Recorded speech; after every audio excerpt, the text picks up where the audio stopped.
Hey, I'm Kristin. And I'm Ashley. And this is Locked in a Closet. Join us as we tell each other stories of true crime, the paranormal, urban legends, and all things spooky.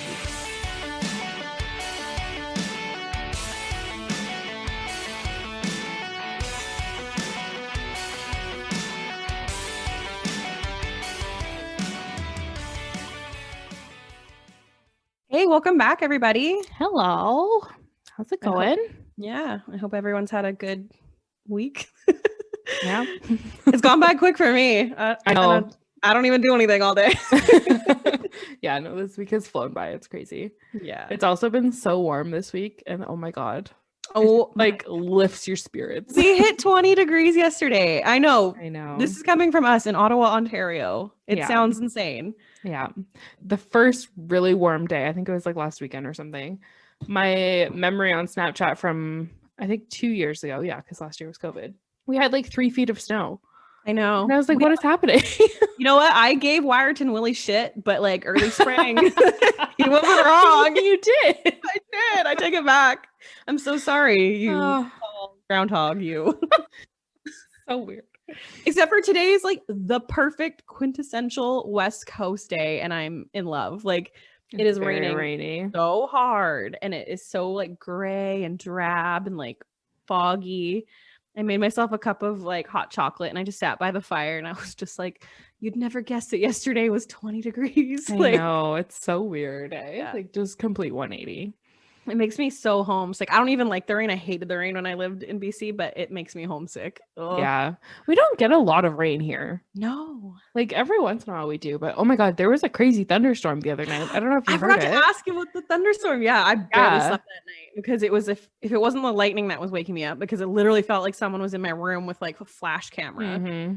It was the thunder overhead, or, you know, the baby kicking my bladder and me having to pee 8 times. Yeah. I was dead to the world. I remember I woke up and I heard like 2 booms of thunder, like at the same time that like Michael was coming to bed. And then I was just like, okay. I'm jealous. I used to be like that. Man, I used to sleep like my mom could vacuum the room. Like I slept through earthquakes in BC. Like, but right now, no, they're not joking when they say pregnant women don't get sleep. Yeah, I bet. I'm sorry. And everyone's like, sleep better, sleep now. And it's like, I'm fucking trying. I literally can't. Oh, well, maybe maybe you'll have a good sleeper. Yeah, hopefully. We'll see. But yeah, I couldn't get like the thunderstorm was just wild because like in my head, when there's snow on the ground, it doesn't seem like it's gonna be thunderstorm. I know. It was so weird. I was like, is it the summer? Like what's happening right now? That I have to say, that is the one thing about Ontario that I love over BC is like we get thunderstorms like weekly in the summer, and it's I love it. Yeah, I used to be terrified of thunderstorms when I was a kid. I actually one time there was a really bad thunderstorm and my mom was like, did you close your bedroom window? And I was like, I don't know. So she's like, hey, we'll go and check. And I was like, oh my God, like I really don't want to. I think I was like 6 or 7. Yeah. Like I really don't want to. Like it's gonna be loud, it's gonna scare me. She's like, just go, like stop, nothing's gonna happen. And I went and I was like halfway down the hall and like right above head, like oh no, the loudest boom of thunder I've ever heard in my life. And I screamed bloody murder. Like my dad was in the basement. He like ran upstairs. He's like, who died? What happened? And then I was like, yeah, well, I guess I'm terrified of thunderstorms now, but I like them now. I always liked them. I didn't like them so much like if I wasn't prepared for it. Like if you knew it was happening, but if I woke up to the middle of the night of like 1, then I got startled. But there was a really bad thunderstorm last year, like last summer. I remember I woke up and I was like, what is happening? Is my house on fire? Like, is it falling down? There was 2, I don't know if it was the last year or the year before, but like 2 houses got hit by lightning and like burnt down in Ottawa. Oh, you know what? It happened in Stittsville. It happened in the West End. And then I think the other one was in Barrhaven, and I was just like, oh, and we were living like kind of close to Barrhaven at the time, so I was like, oh Jesus. Yeah, it's scary. I thought it was loud, and I thought they were like hitting nearby. Yeah, probably like 5 or 6 years ago, there was actually a tornado that touched down in Barrhaven. And I was like alone. Well, there was that tornado 3 years ago here that actually touched down. Yeah, that one too. Yeah. This one, I was alone at work. It was when I had my store because I used to own a store. And I guess it was more than 6 years ago then. But I was just like, oh my God, what's happening? And like the rain was coming down sideways. And like I was in Canada. Like I wasn't in Barrhaven. It wasn't even that close. but I was just terrified. And like my boyfriend at the time knew that I was terrified of it. So he like came by the store to just like make sure I was okay. My mom also knew that I was terrified of it. So she just came and I was like, I'm okay now. You have a good support system there. Yeah. It was like everybody knows I'm a wimp when it comes to like extreme weather. So yeah, that was something like, I mean, we deal with like, I guess, earthquakes in BC and not even that many. And a lot of rain, but that's about it. And then we moved here. I'm like, oh, like what's the worst out here? Like there's nothing. We're not close to the ocean. There's no hurricane, nothing. Mm-hmm. And then like, yeah, it was like the first full year we lived here. There was like a full tornado that like leveled. Yeah. Like we were at the very tail end of the one that touched down in like the Hunt Club area. Mm-hmm. It like our neighbors, all of their trees like crashed through their houses. Yeah, it was wild. Like everybody lost power for so long, but our old house was on the same grid as like an OPP station and a fire station, so we didn't lose power. Yeah, I didn't have power for like, I want to say 4 days, but it might have been like a whole week. Like we lost all of our food. Like, oh yeah, it was bad. One of Michael's really good friends, he lived like right by where the power station was, whatever. Oh my god, yeah. And he didn't have power for like a week or so. So he just like came and like showered at our house. And like I was like, oh my god, you can live here right now if you need to. It's okay. Yeah. It was bad. But yeah, we were really lucky. That's crazy. In other news, have you heard about this? I have to bring this up. Have you heard of this shrimp gate thing? Oh my god, yeah. I finally feel like I'm in the loop because I actually looked it up today because I was like, what's happening? Like I saw the picture of the shrimp tails in the cinnamon toast crunch and I just was like, cool. And like the guy was like, stop like gaslighting me, cinnamon toast crunch. Like yeah, they're like, oh, it's just like sugar or something. They were trying to tell me it was sugar. But like now it turns out that he's like an abuser and he's married to Topanga from Boy Meets World. Yeah. She's gonna divorce. What happened? Yeah, I don't know. I don't know. I literally went to strange place. I know. I literally went to Reddit like out of the loop and I was like, can somebody like walk me through? I've never felt so like old and out of touch. People were saying like, oh, it's a milkshake duck. And I'm like, what the fuck is a milkshake duck?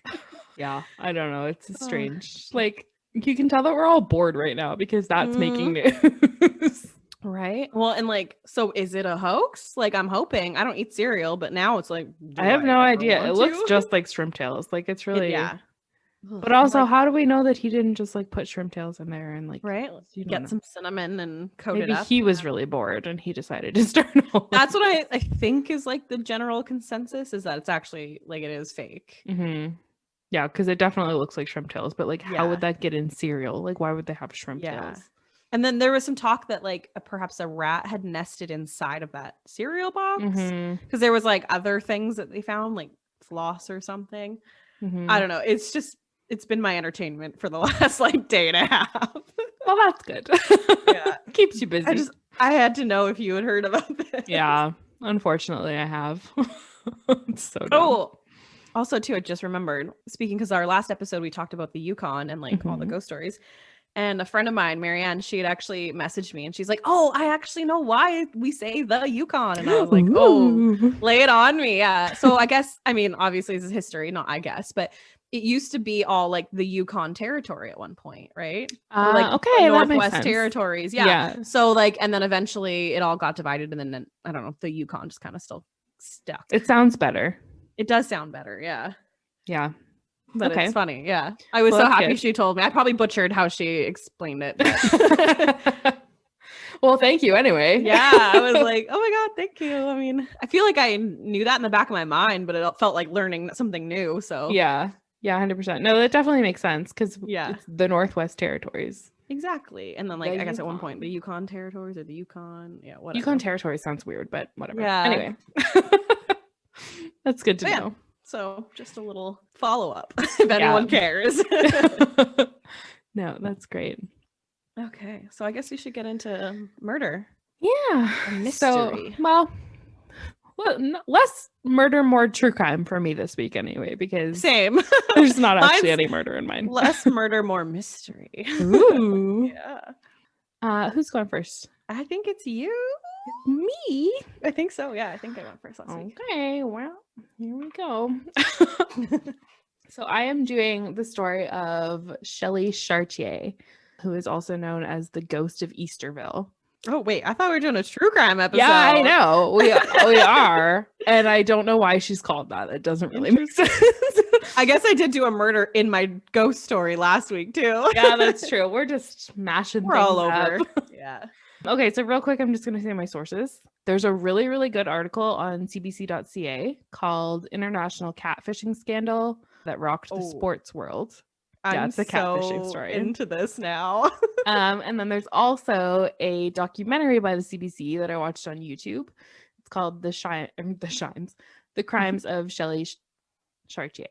She's got I feel like I'm gonna mess up her. Yeah, I'm gonna mess up her name, but something. Okay, so Shelly Chartier lived in a remote First Nations community of Easterville, Manitoba. I picked this one because it was in Manitoba. People live in Manitoba? I'm trying to come around to the idea that people live in Manitoba. This whole podcast is just boycotted in Manitoba. We should just rename Locked in the Closet to Locked in Manitoba because I just can't. Anyway, she lived in Easterville, Manitoba with her bedridden mother. So Shelly's grandfather was heavily into alcohol, and he was reported to be quite mean. I don't know if that was just like in general or directed at her. It didn't really go into it too much. I'm going to guess with alcoholism, just general meanness from my own experience. Yeah, probably. Yeah. So because of that, it pretty much turned Shelly off from like alcohol and drugs for her whole life. Good. So she ended up dropping out of school in about grade 6. And at one point in her life, she had not left the house for like 11 years straight. Yeah, I guess like her aunt was pretty involved in her life because her mom was bedridden and she was like the main caretaker for her mom.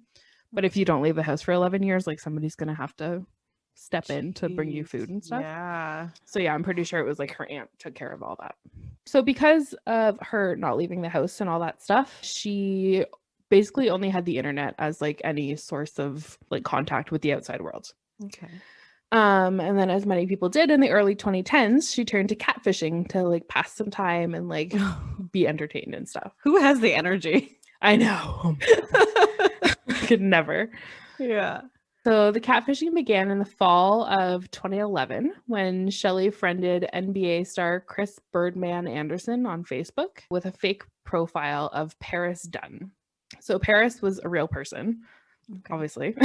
But she was 17 years old and she was an aspiring model from California. So Shelly saw that Paris had posted on Chris's like fan page sharing her phone number with him, which is weird. Whoa. Yeah. So Shelly texted the phone number pretending to be Chris.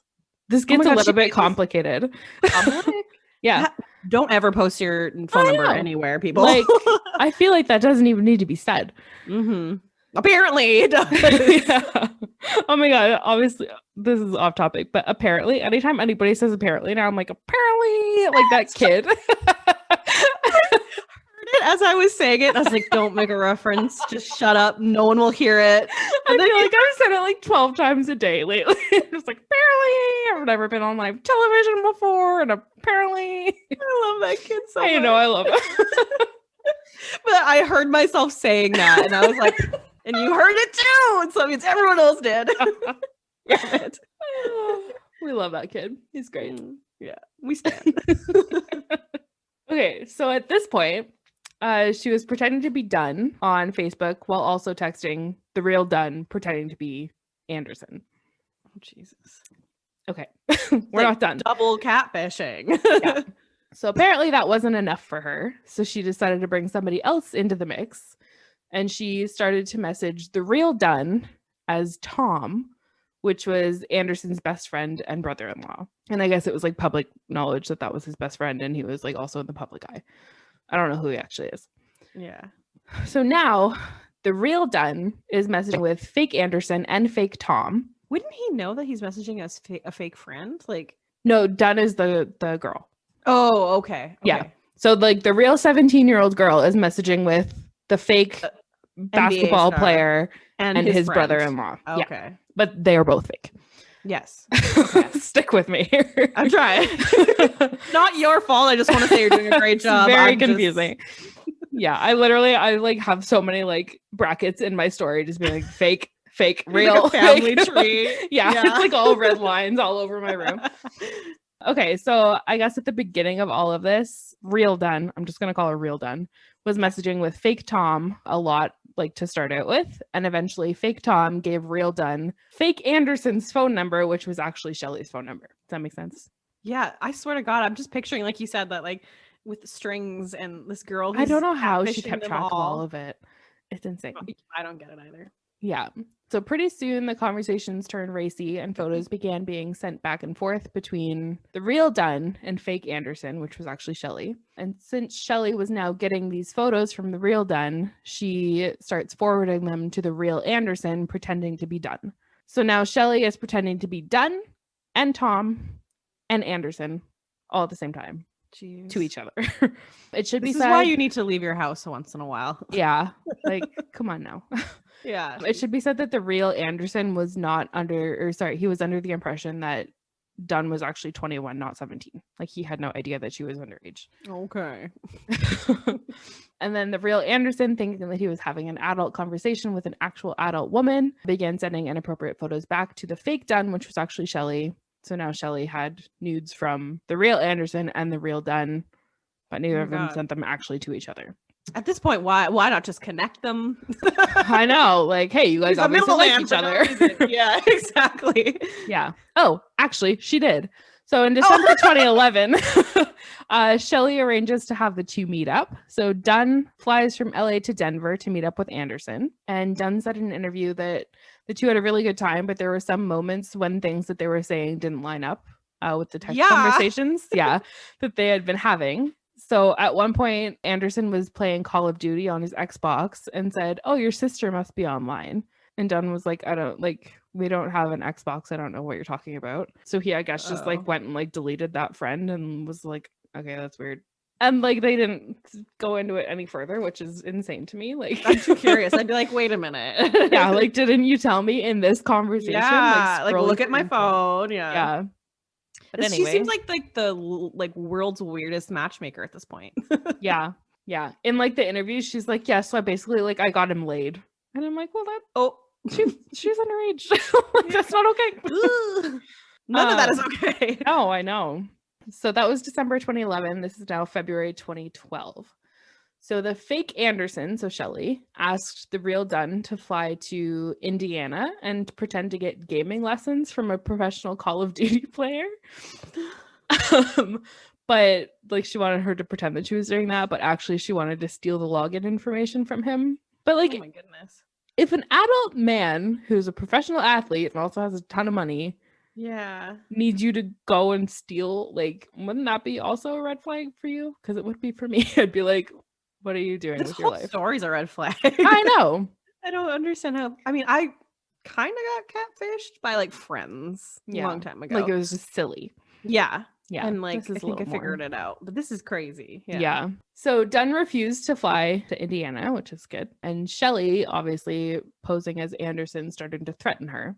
So she was threatening to send someone to LA and kill her and rape her because she wouldn't go. Yeah, ridiculous. And also she was going to post her nudes online. So the Real Dunn tried to stop this by telling Andersen, Shelly, that she was actually only 17 and that he was going to get in a lot of trouble for having those photos. But fake Andersen sent a link to the Real Dunn with all of her nude photos and personal information, like including like her address and like her mom's name, her sister's name, like just doxed her completely. Yeah. So thankfully at this point, Dunn told her mom and they called the police. So this is February 22nd, 2012. So the fake Dunn, Shelly again, tries to extort the Real Andersen through email. So she posed as Dunn's mom and threatened to go public if he didn't pay. Oh my goodness. Yeah. So Andersen's lawyer, I guess, this doesn't make sense, but this is what the article said. Andersen's lawyer pays Shelly, like thinking that it was Dunn's mom. Yeah. $3,000 just to avoid ruining Andersen's career. That seems awfully low. Yeah, I don't know about that. Yeah. That part didn't seem accurate to me, but whatever. That's what the research said. Maybe I'm just money hungry. Like, 3,000. Not 3,000. Yeah. Yeah. Add another zero. Yeah. So now we're into May 2012. So police in Colorado searched the home of Andersen, where they accessed the electronic records pertaining to his relationship with Dunn, because obviously she was 17. and the Denver Nuggets, which is the stupidest name I've ever heard, but that's the team that he played for. They released a statement that said that he was excused from all team-related activities until the investigation was dealt with, and he ended up being dropped, I think is what you call it when you get fired from a team. Don't know sports. I don't know, by the Nuggets, but he was picked up by Miami Heat, so he's fine. And then the fake accounts were traced back to Canada, obviously, through the IP address. And then the police contacted RCMP. And then obviously they were able to trace it back to Shelly's house because of her IP address, because that's a thing. Yeah. Which I feel like everybody should know, but who knows? No, don't tell anyone. Let's let these. Yeah, really. Let's not tell them how to do crime. Yeah. Yeah. So what was that? That was May 2012. So bit of a jump, but now we're in January 2013. The RCMP arrests Shelly, and then Gord Olson, who is the constable that was assigned to the case. He remembers showing up at Shelly's house, and he says, quote, "There was about 10 of us that came up from Winnipeg, and Shelly was 28. One of my colleagues commented that it can't be her because she looks like she's 14. She does look really young. Oh, no. She hasn't left her home for a number of years, so she was having a bit of a panic attack," which is understandable. Like, oh, totally. I haven't left my house for a week, and I get a panic attack. Yeah. So in the time between her arrest and when the charges are made, Shelly ends up meeting 22-year-old Rob Marcoux, I think is how you say it, of Warren, Michigan, which I'm pretty sure I've been to Warren, Michigan before, through playing Call of Duty online. So this turns into a love story now? Yeah. In September 2013, Shelly is faced with charges including possession of child pornography, distribution of child pornography, extortion, personation. That's weird. It's usually impersonation, and uttering threats. She was also given an internet ban, which I didn't know was a thing that people did, but it definitely makes sense. Can you though? Like, I don't know. Maybe in 2013 it would be easier to, but yeah, nowadays you definitely, it gets everywhere. Like, try and fucking stop me. Yeah. So on Christmas Day 2014, Shelly and Rob get married. And then another big jump in time. August 20th, 2015, Shelly ends up pleading guilty to 7 counts of fraud, impersonation. Maybe they just missed the "im" earlier. Maybe. I don't know. That's weird. Impersonation, extortion, and uttering threats. She's sentenced to 18 months in jail, which was the maximum, and she's released just over a year later. There's also thoughts that Andersen and Paris Dunn aren't the only people that she's done this to. Like, they think that she's done it to other, like, athletes, but they couldn't prove it, so not really sure. I can't imagine that being her first, like, go at puppet mastery. Like, it seems too complicated. Yeah, it seems like she did it way too, like, seamlessly. Yeah, exactly. It was crazy. So now, from what I can tell, because she doesn't really have an online presence, she's trying to just live a normal life. She struggles with anxiety and refers to herself as scared as everything and a chicken shit, which is, I love that term. And she says that she regrets doing what she did now, and she never realized how big of a deal it was when she was actually doing it. Jeez. Yeah. So maybe she was just bored. Like, I think she must have been. Like, she didn't leave the house.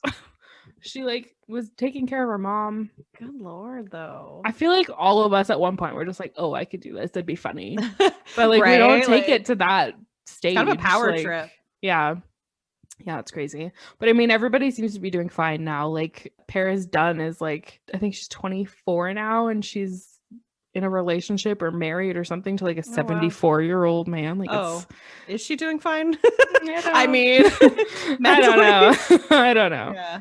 Yeah, and I guess, like, Andersen is, like, still a professional athlete. Like, he's doing fine. And because they did end up having a sexual relationship when she, like, flew there, since she was 17, that's, like, above the age of consent. So there was no, like, he didn't get in trouble for that. But having the photos, that's what he was in trouble for, which that doesn't make any sense to me. Yeah, the laws are so weird. Yeah. Also, part of me is like, he's not really to blame because he wasn't actually talking to her. No, it wasn't actually him. And he was under the impression that she was 24. Like, I don't think that he needs to be in any trouble. No. I mean, other than the fact that he was married when he was doing all of this. Oh, well then definitely. Yeah, but it's just weird. Like, I heard that because one of the detectives was talking about how, like, he didn't get in any trouble for sleeping with her, but he got in trouble for having the photos. And I was like, that's stupid. But he didn't. Yeah. I don't want to say, but he didn't know, because I feel like that would be everyone's like, sorry, officer, I didn't know that these were children or whatever. Like, obviously, but yeah, but there is proof to see, like, he was manipulated in this sense, not by her, but like by this third party. Who he thought was her. Yeah. Yeah. Yeah. I don't know. That's a just so wild confusing. story. Yeah. Yeah. Good job. You did a good job explaining it. I'm just like slow to. It was so much. Oh my god. When I was doing the notes, I was like, real Shelly is fake. Like, I don't know. It's like color coded. And Yeah. It was. Oh, yeah. That's Anyway, wild. That's Manitoba. I wonder if that's on like an episode of like that show Catfish. I've never seen it, but I've heard. I think she was on an episode of it. Oh my god. Yeah, I believe it. I think so. I remember watching the movie/documentary like years ago, and that was wild. Like, it's just crazy to me. Like, I'm so what's the word I'm looking for? Honest. Not well. No, but yes. No, like just skeptical of everything. So like I don't think I could get catfished anymore. Yeah. Well, that's the thing. Like, I don't talk to humans online anymore. Like not in like how you used to. Oh my god, right? Like chat rooms and stuff. Yeah, like no. God, no. She was on an episode of Catfish. Oh, that's cool. I figured. It seems like that's like the ultimate. Yeah. But yeah, that's crazy. And like the people who do this, just like why? Yeah. What? It's like it's truly like they're role playing with people's lives in a weird way. Like, yeah, for sure. The detectives on the documentary that I watched too, they're like, it's crazy that she only had like a grade 6 education. Yeah, but like it takes so much brain power to remember like details of all the relationships that you're having with all of these fake people that you're talking as, and like she must be super smart if she's able to do all of that stuff. Like, it's just a shame that she didn't like apply herself to that's true. Hey. Stuff. Or it can go the other way in saying how like maybe she was really bad at it, but just how blind people are to like putting context clues together. Yeah, that's like, true. Like you said, when they met in person, I feel like that would have given it all away. Because, like if something that like, I don't know, right, obvious to see comes up, like when you like sit beside each other, be like, this is the text conversation that I had with you. Like, and they're like, I've never seen that. That was not me. Like, I feel like I don't know how. I mean, obviously, I guess sexual drive probably erased anything like that. But yeah, I figured that's when it would all fall apart. Like, that's wild to me. So maybe she wasn't as smart as we're giving her credit for. But yeah, who knows? Just crazy. Yeah, that's insane. I've never heard that story before. Yeah, I had never heard it either. Actually, I think I remember hearing something about it, but obviously not in detail. So yeah. Oh my god, that's so nice. Okay, so I guess I'll go next. I am doing the story of the Lost Boys of Pickering, Ontario. I'm so excited. I don't know if you've ever heard this because I never had. Not a clue. Okay, so I'll quickly say my sources. A Mysteries of Canada article written by Bruce Ricketts, who he actually, I think, was quite involved. I don't know if he was like a PI or an investigator, but he was quite involved in this case. So it was interesting to get his insight. A 3-part series article from the DurhamRegion.com written by Kristin Callis. Great name. And yeah, right. And a YouTube video titled Mystery Monday, The Lost Boys of Pickering by Stephanie Harlow, which was so beautifully done. She actually gave me most of the information that I'm talking about, like so perfect, so well done. So yeah, if you're interested, anyone's interested in this case, go watch it because she kind of goes into a little bit more detail and it's just done really well. Okay. So yeah, I actually came across this case on TikTok because that's what my life is reverted to these days. And someone was just talking about it because it actually was just the 26th anniversary recently on St. Patrick's Day. Oh, wow. So I felt like I needed to do it since I know St. Patrick's Day is come and gone now, but you know, it wasn't that long ago. It's close. Yeah. And like I said, I had never heard of this case before. And like, I know I'm not from Ontario, but it just surprises me that this story felt like it got buried even across Canada. And like you said, you hadn't heard it either. Yeah. Being from here. But yeah, it's hard to think that like it's 6 teenagers who go missing under very like mysterious circumstances. And it's just not talked about. Like no one knows about it. So yeah, I will be talking about the Lost Boys of Pickering. So March 17th, 1995 would have been a very typical night for any teenager in the 90s. It was St. Patrick's Day during spring break, which for many of us is just an excuse to party and drink to excess, you know, especially spring break. You don't have to get up the next day.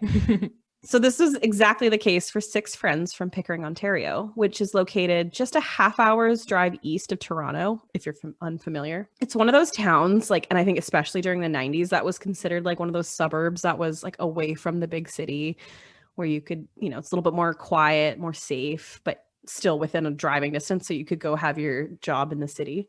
Right. So the 6 boys, Jay Boyle, Michael Cummins, Daniel Higgins, Chad Smith, Robbie Rumbolt, and Jamie Lefavre. I'm sorry if I'm saying that wrong. Lefavre, maybe? Lefavre. Yeah. Oh, yeah, you're right. It's Lefavre or something like that. Those were the 6 boys. Okay. These boys ranged in age from 16 to 18. I tried to get their exact age for all of them, but like it was like some were like it would say their name in like 16 and then 18 and then in between it didn't really say. So they were all like roughly friends who attended the same high school together. So they ran in the same group. In the early hours of the party that night, the 6 boys who were assumed to have partaken in drinking earlier that night had decided to leave the basement party they were at around 12:30 that morning, which is like quite early for a party. Yeah. I mean, when you're not 85 like us, but yeah, exactly. Yeah. The boys had told their friends and their girlfriends that they were heading down to the local marina in Frenchman's Bay to goof around with the boats and that they would be back later, but they never returned. So they had left the party because they were bored and they wanted to go have fun. And they were like, we'll be back. Don't worry. Mm-hmm. Their girlfriends actually called the police that night to report them as missing people because they did actually never return. And in the 90s, we didn't have cell phones. So, Yeah. but they weren't taken seriously by the police. And they actually, the next day, the parents had to go file an official report to finally get the ball rolling. Mm. And part of me is like, oh, that's so annoying. Part of me is also like, yeah, it's a group of 6 boys in the 90s. They're drunk. There's many reasons why they didn't return to that party. Yeah, or they could have be been just like sleeping somewhere. And... Yeah, right. They could have went home. They could have. There's so many different. So I kind of understand why the police didn't jump on it. Yeah, it's just frustrating. Like, it's knowing now. Exactly. Knowing now that they actually were missing, you know, that time could have been precious. Mm-hmm. So the only evidence of the boys that they had was actually surveillance camera footage that caught only 3 of the boys. So 3 of the boys, Michael, Jamie, and Robbie. They were seen entering the East Shore Marina at 1:48 p.m. that night. So I don't know where the other 3 boys were. They were never caught on camera. It was just those 3 that I named. The surveillance showed them stealing alcohol from a boat from the marina, but not much else. So they just saw them boarding a boat and stealing alcohol from it. And that was about it. Okay. Yeah. But the next morning, 2 boats were actually reported stolen from 2 different marinas in the area. So one from the marina that they were at and one from a different one just nearby. But that wasn't shown on camera, them stealing a boat. It was just them boarding a boat, stealing alcohol, and then getting off. But was it that boat that was stolen? No. Okay. It was a different boat. Yeah. Okay. So neither of these boats were seen on. And I think that could also explain why only 3 of the boys were seen at that one marina. Yeah, the other 3 went. The other 3 could have gone to a different marina. Right. This is all guesswork, right? I feel like we're detectives. I know. When I was writing this, I was like, I will solve this. I did not solve it. Spoiler alert. So it should also be mentioned that local residents nearby actually reported hearing the sound of motorboats out on the lake at 2:30 to 3 a.m. So the timeline kind of fits up. Mm-hmm. I also want to mention that this surveillance footage has since vanished since the family has seen it. So we know it. Yeah. It gets so deep. Mm-hmm. We know the surveillance footage existed and it was real because the parents of the victims had to watch it to basically confirm that it was their 3 sons. Okay. So they had seen the footage. They were like, yep, those are our sons. And I guess since then they've requested to view it again. And the police are like, what footage? We don't know what you're talking about. It just vanished. And like, they're kind of acting like there never was surveillance. Like, yeah, a little weird, right? So the 2 boats that were reported stolen were a 14-foot imitation Boston whaler. So for anyone who's not familiar with boats, which I wouldn't expect anyone to be, it's like a small speedboat looking thing. Like, it's not a big boat. It's not a tiny like dinghy either. It's just like a mid-sized speedboat. Nothing crazy. And then the other boat that was stolen was actually, I wouldn't even call it a boat. It was a water tricycle. Have you ever seen those? Yeah. Yeah. So, I mean, if you've never seen one, it's exactly what you're imagining. It's a giant floating tricycle. Like, they're huge. It has like 3 giant buoyant wheels and you sit on it and like on a bench kind of thing. And it's got a big like bar to like steer and then you have to pedal to power it. So it's kind of just like one of those goofy things people rent to like fuck around. Like a big swan. Yeah. Or like a pedal boat or whatever. Yeah. But like I've been on one and they're so tippy. Yeah. I feel like they are. They're so tippy and they're so like kind of hard to like steer and exhausting to pedal.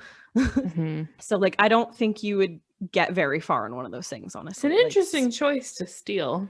I'm sure it was like not tied down. So that's probably why. If they did steal it, like there is no evidence that they actually stole these things. Well, even like if somebody else stole it, why would you choose that to steal? To be fair, they're probably drunk. So yeah, that's true. But I also want to remind everybody, this is March in Ontario on Lake Ontario. It's not warm out. There's still ice. It's melting, but there's still ice on the lake. So you wouldn't really want to get into something that you know might flip over because they do flip over. Yeah. Oh, yeah. And I said also, as Stephanie Harlow mentioned in her YouTube video, there actually isn't any proof that the boys stole either of these vehicles. So this is just, they went missing. And then the next day, people were like, oh, like 2 of these vehicles are missing. Like coincidence? Maybe not. She made a mention that like it could have also been like someone could have just been using the disappearance of the boys as like insurance scamming, being like, oh, yeah, my boat's gone, right? You know, which is dark and fucked up. So hopefully that's not the case. So are people. Yeah. So yeah, true. Yeah. So yeah, the only thing tying them to the fact that those boats went missing is the same night that they went missing. So, and we don't have any proof other than they were at that actual marina, but weren't caught on camera. So, right. So basically the theory is that these boys stole these 2 watercrafts, went out for a joyride on the water, and then somehow tragically capsized both watercrafts into Lake Ontario, where they most likely died after succumbing to hypothermia quickly. Because like I said, it was mid-March. The waters would have been freezing. However, neither of these watercrafts have ever been found. No trace of them. No real evidence of them has ever washed ashore or been found sunken, you know, anywhere nearby. And I even said it's an interesting thing to point out, but I think it's a very important thing to point out is that the small boat, the imitation Boston whaler, was actually basically said to be unsinkable. What? Yeah. So it's an imitation of another boat. So like there's the Boston whaler and this was like an imitation Boston whaler. I feel like I sound like I know so much about boats. I just did research. So the Boston whaler is designed to have like a solid foam core inside. So even if the boat was cut in half, both sides would still remain afloat. It would probably take like a long time for the foam to break down and like it to sink. Okay. So it's, you know, it was called an unsinkable boat because of that. So the fact that this boat's just gone and there's no like pieces of it or like it shouldn't have sank. Yeah. So yeah, even if it was sawed in half, they say, and it was filled with water, it should still float just below the surface at the very least. Like there would still be evidence of it. See it. Yeah. Yeah. And then even too with like the water tricycle, and unless you punctured all 3 holes of the bike part of like the wheels, like that wouldn't really sink either. It would flip over and then wash ashore. But yeah, because the wheels on a tricycle are like they're pretty big. Yeah, like we'll post pictures on the Facebook and the Instagram. Like it's huge. I don't even know. I can't even remember how I got on it. Like it's so tall. Yeah, I don't know how you would. Yeah. So yeah, there's no real way that this boat could have sunk in Lake Ontario. And I just want to circle back to the theory that all 6 men have said to drown or died of hypothermia, which is wild. Like if they were truly on these 2 different water vessels, how did they both enter the water, you know, at the same time? Yeah, and like what a coincidence that like right? Yeah. The only theory that I could think of that could explain it is that perhaps you got the 3 boys that are in the water tricycle fucking around, and then you've got the other 3 boys in the Boston whaler, which has a motor, and they could have been like doing donuts and like making waves, which could have like capsized the water tricycle. But then that's still only 3 men in the water. They could have just like boated up to them and pulled them out. Swam over. And like if they were friends, they wouldn't have just left them there to die. Exactly. And then the other theory is like perhaps, you know, they did steal the water tricycle, realized how fucking stupid it was. And then all 6 of them were in the boat. And then the boat at some point sunk where all of them were together. But it still doesn't like make any sense because where's the boat? Where did it sink? You know, it's all too mysterious to me. Yeah. Like that there was nothing has been found. Apparently though, a gas can, they think, I'm saying think like very stressed because they think it came from the imitation Boston whaler, was actually found floating across the lake almost directly from Pickering on the US side in Wilson, New York. Okay. And so the tank had French and English on it. So that's why they believe it came from the Canadian side, because we're the only ones that do that. And then I guess it had some notable dents on it that were apparently said to match the ones that were on the boat. But someone else did say, like, the only way for this to come off would it to be like detached from the motor, I guess, or it to come off in some crazy big accident. And like, so then why was that the only piece that was found? Yeah.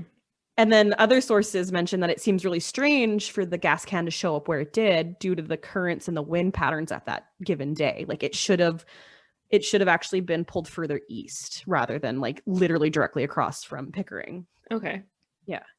And then that's the only thing that they can really claim that's ever been tied to either of those boats that has washed up, which, I mean, where's the seats? All the seats in every boat are made of the same foam that floats. They float, yeah. Yeah, like life jackets, anything that was in that boat. Like, where did it all go? Like, so at the time of their disappearance, the RCMP actually did have planes and helicopters in the air searching for the boys or any sign of the boats. And it was actually said that one of the aircrafts out searching for them actually did notice a boat in the water just below the surface, which was not visible from shore. So I guess it was far enough in the lake. It was only visible by air.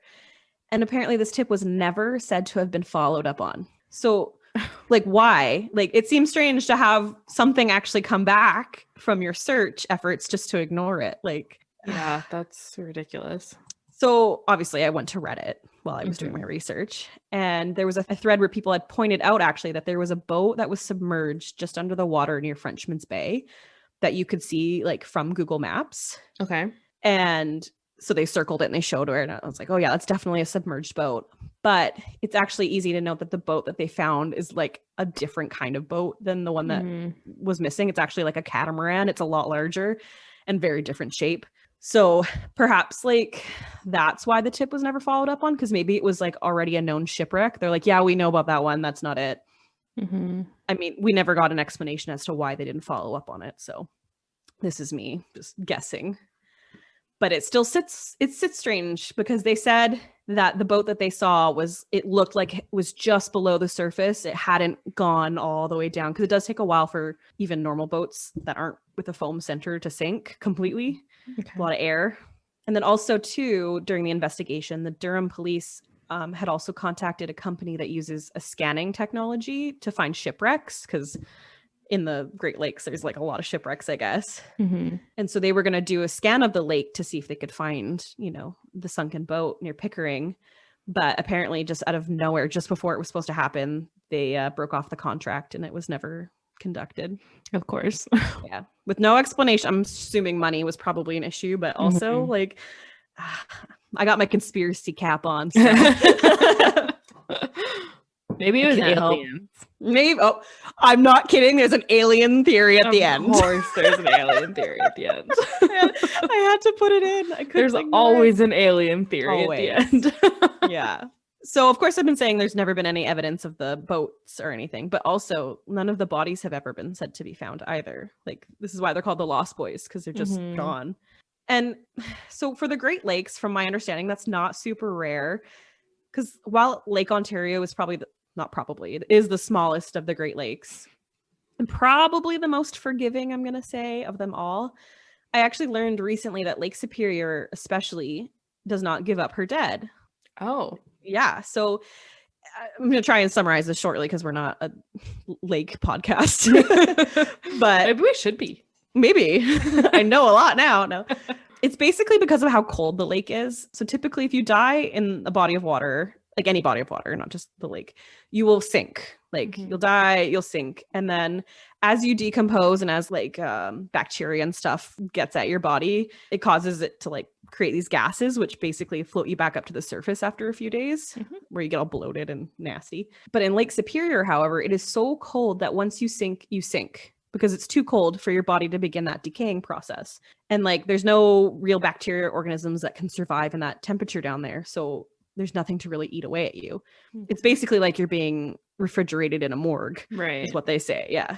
So either like it like preserves you in this weird mummy way because it turns like your fat into like this solid waxy like substance and they just stay down there. So there's actually there's some shipwrecks from like the 1900s in Lake Superior that actually have like full bodies down there that you can. I saw a video of one which I was like, thanks for showing me that dead body without my consent. Yeah. I hate that. You're watching a documentary and you're just like, oh, it's a dead person. Oh, that's a dead person. Yeah, exactly. So to make that an incredibly long explanation short, it could be likely that if the boys did die in the waters of Lake Ontario, they could still be stuck at the bottom. Okay. Right, waiting to be recovered.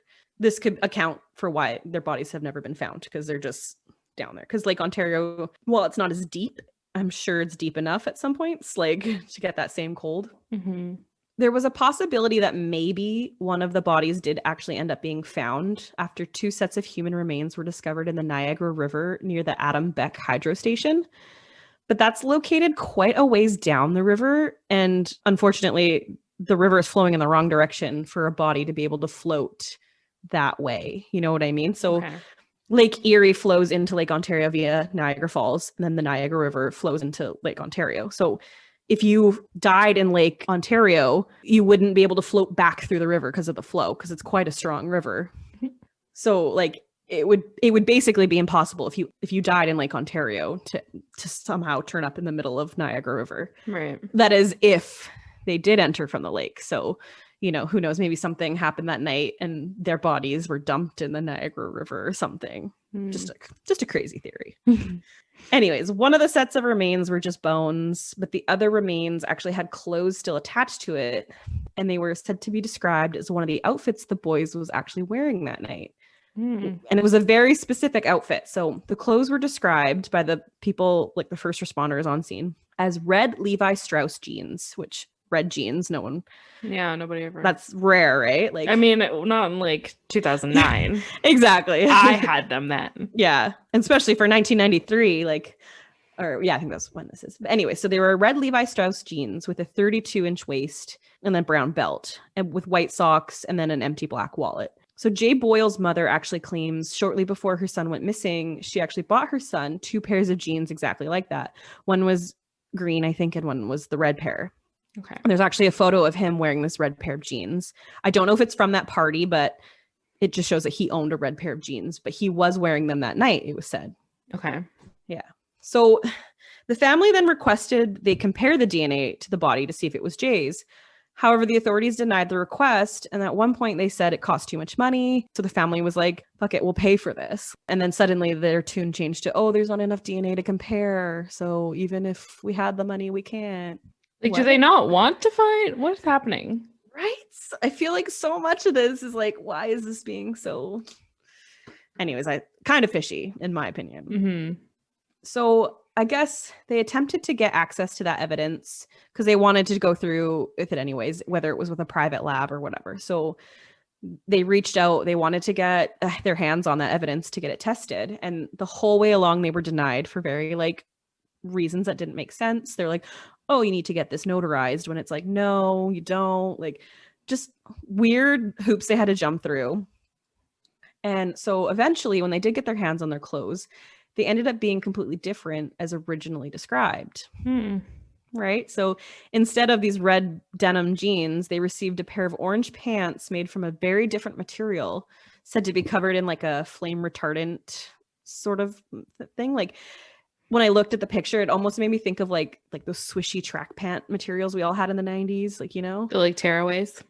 Not quite tearaways, but like that material, right. Like hiking pants kind of thing. Right. Yeah. It was also revealed that the evidence was misplaced and had no solid evidence of chain of custody for while they were stored. I'm saying for like from a number of years, like from 1998 to 2014, they were just, no one knew where they were. Oh my God. Yeah. So who knows if these are even the same pants, if this is the same evidence, who touched it, where it's been kept. Like, you know, it was all like, you know, one police department said, oh, it's been kept at the hospital this whole time. The hospital's like, no, it's been kept at the police department the whole time. Why would it be kept at the hospital? It's stupid. The autopsy when they found the body, I don't know. Yeah, but yeah, it seems so fishy. And then, so eventually they managed to get a DNA test done, which I don't know if you remember seconds ago when I said, oh, there's not enough DNA. So where did this DNA come from? And apparently it came back negative for Jay Boyle. So it wasn't his remains, although who knows at this point. And then another article I read, it said it was actually determined to be someone else who went missing in the same year, 1995. But that was one source. I don't know how true that was. But okay. Yeah. So, of course, this case still remains completely unsolved. There are no bodies, no boats, no evidence to even hint at what might have happened to those boys that night. Most people speculate that they did steal that boat that night and tragically sank in the lake and died. Like, that seems like, honestly, I feel like we want it to be something more complicated because it's sad that that's what happened. Yeah. But there's other theories too, that there is like drug smuggling was involved. So apparently, especially in the 90s, it was really typical back then, and even apparently today, that people will run drugs across the lake from like America to Canada, because there's no border and there's no patrol, really. I'm sure there is now, but yeah. So like perhaps the boys accidentally stumbled into something they shouldn't have seen and were silenced. Like, you know, there was also apparent sightings of the boys like days after they were said to have disappeared in various like parts of the region. Yeah. So like some said that they saw, you know, one of the boys walking near his house the day after, and he was like smiled and waved. And another one said they thought he saw him in like a Burger King across town. But like, I don't know. I wouldn't read too much into that because it's easy to think you've seen someone, you know. Yeah. Yeah, 100%. And like also too, I can't imagine that all 6 boys would randomly just decide to run away and then be willing to be seen in public. Like, yeah, that doesn't make any sense. Yeah. And actually, one of the boys had just recently had a baby daughter. Oh. And the family claims like there's no reason and rhyme that he would just abandon her like that. Like, he was excited to be a dad, wanted to be involved. Like, it just doesn't make sense that he would just like up and disappear. Right. Plus, like, you know, if 1 or 2 people do that, 6, that's crazy. Yeah, that's I don't get that at all. That doesn't make any sense. Yeah. So yeah, that's the mysterious case of the Lost Boys of Pickering. Like, I hate covering cold cases because I feel like it's telling an unfinished story. Yeah. And there's no closure for anyone. But I just thought it was so interesting, and it felt so like suppressed and mysterious that it's like, if anyone does know something, like. Yeah, for sure. That's crazy. Yeah. I just find the lack of evidence of anything to be astounding. Like, it just feels fishy. The whole thing feels fishy. Yeah, it really does. And like, why were they making it so hard for them to get any information? Like, I don't understand. Yeah. And what happened to help the surveillance video? Like, yeah, that's the weirdest part. I think it's so dumb when evidence goes missing and stuff. Like, that should be the biggest priority of any police department, is like keeping evidence safe, because that's all you have for cases. Like, yeah, exactly. Yeah. Oh, I forgot about the UFO theory. Oh yeah. Yeah. So in one of the Reddit threads, someone made mention to that, how that area specifically, like in Pickering and on the lake, is like a hotbed for UFO activity. So someone just put that out there, and my conspiracy brain was like, yeah. I felt like I needed to include it because I thought it was funny. Hilarious. Oh my God. But yeah, wild.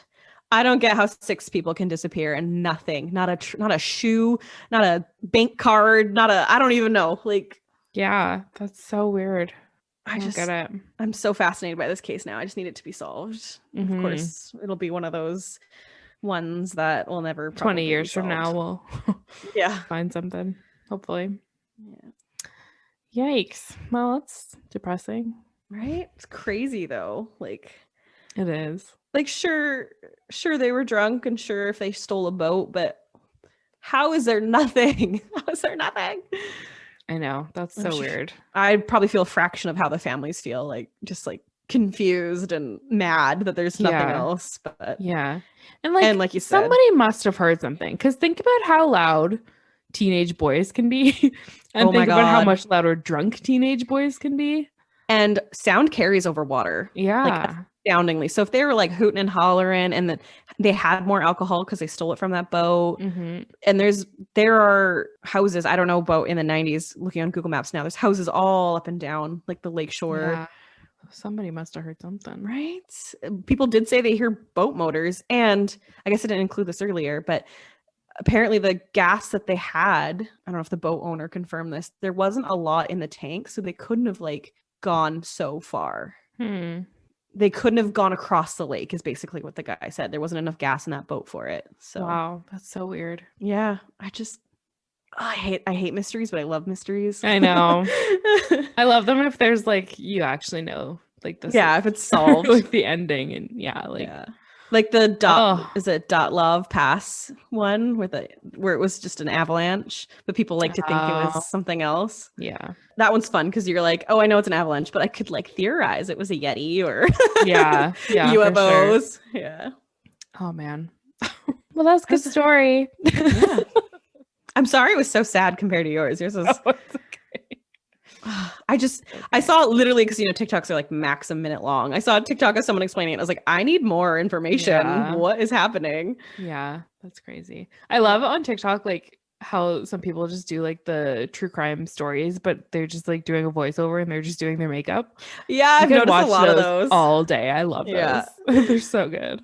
Yeah, I know. Sometimes I'm like, ooh, idea. Yeah, like, I'll cover that story. Yeah, 100%. Yeah, no, that's totally what happened. Okay, so what's next week? What do we? Some kind of urban legend. I don't know yet. Oh yeah, so like our wild card episode. So yeah, I don't know. Figure that one out. Still, some sort of Canadian urban legend thing. Yeah.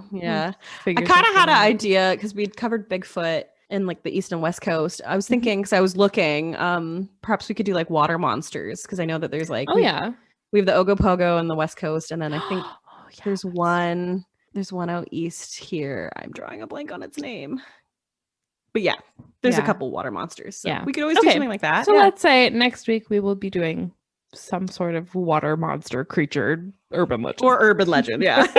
Don't quote us on that just in case. I guess there's nothing really to talk about in the wrap up. Like nothing's really happening right now. Not a whole lot. No. You announced your baby boy. Yeah, that's the coolest, craziest like that I have right now. Yeah, and I got nothing. So that's just COVID life for everyone right now. It's just so. I'm hoping vaccine rollout goes a little faster. Oh, I pre-registered for mine. Can you? Yeah, well, because I work at a psychologist's office, so there's like people going in and out, right? Yeah, so that was like one of the things that would let you pre-register. So my mom, because I work with my mom, she sent me a link to it, and she's like, "Will you pre-register?" And I was like, "Oh my god, that's exciting! Oh my god, I'm so happy for you." Yeah, I can't wait. I'm just like so over it. I just want to get my needle. Yep, move on. Like, exactly. Come on now.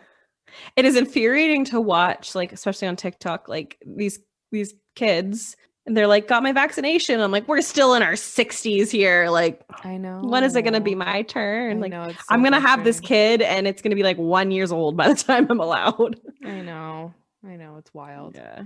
Hopefully, though, we'll be able to get our shit together and actually get everybody vaccinated. Because get it. It's so annoying. I don't care if you're anti-vaxxer. Like, just get it. Shut up. Take it. Yeah. Let's go. Yeah. We need normal life. Yeah. I'm actually really scared that we're going to go back into another lockdown. I feel like we kind of are. Honestly. Yeah. Well, we're in red zone as we're talking right now, but there were like over 2,000 cases in Ontario yesterday. No. Yeah. The numbers are getting really bad again. So I don't know. I just feel like how much of the population is left to get it? Like, I know. I mean, I know you can get it more than once, but which, oh my god, that sucks. I know. Yeah.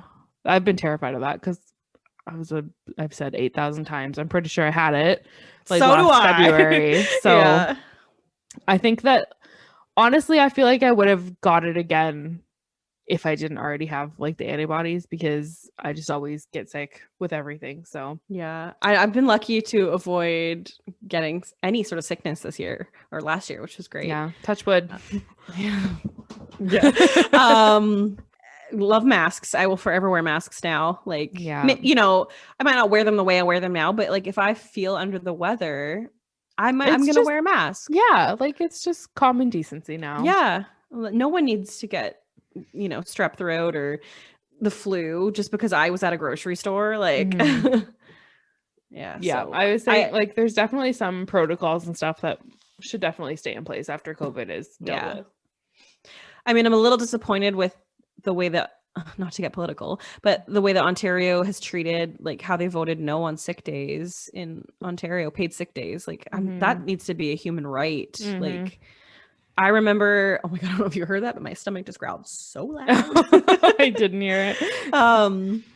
I remember as a kid working retail, and I would have like the full on flu, and I was a cashier. So I'm touching your food and your money. And I was like zombie. Like people would be like, you don't look well. And I'm like, yeah, because I couldn't call in sick.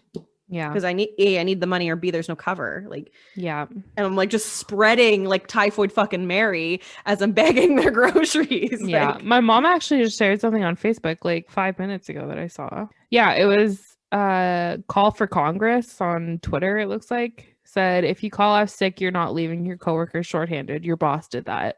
Yeah. They refused Fucking to hire preach. enough employees. Didn't make plans to cover sick workers' shifts, and didn't include your human needs in their calculations. It's not your fault. You deserve sick days. Yep. Yeah. Yep. Yeah. I also think mental health days too. Oh, 100%. We need mental health days. Yeah. It should be just a human right. Yeah. Especially now.